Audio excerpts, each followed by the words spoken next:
We all have our vision as to the way that we think that something should look, or the way that something should feel, or the way that something should go.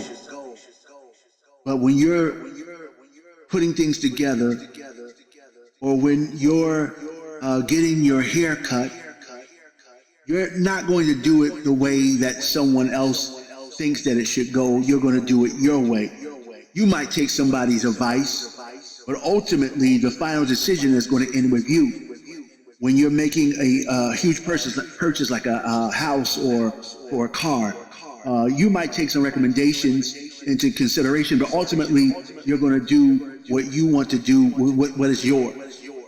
And so why is it then that we get upset with God when he decides to create things or run things the way that he sees it should go? I mean, after all, everything belongs to him. He created all things, and he has a vision for how he sees it.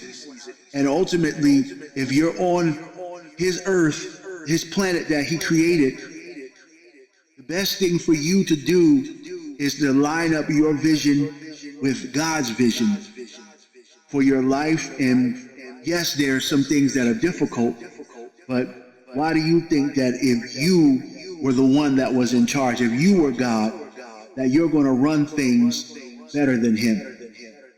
You run your company the way, or your business the way that you see that it should be, but ultimately you're going to do it your way. So why not? Why do you think God is not going to do things the way that he sees is best, or the way that the things that please him?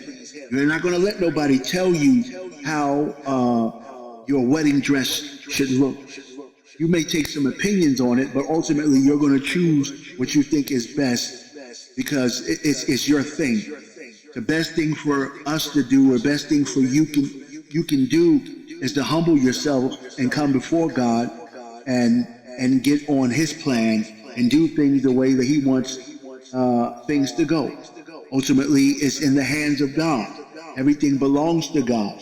And at the end, when we breathe our last breath and our heart stops, we're going to stand before Almighty God. He has all power, and everything belongs to him. He sees everything and he knows everything.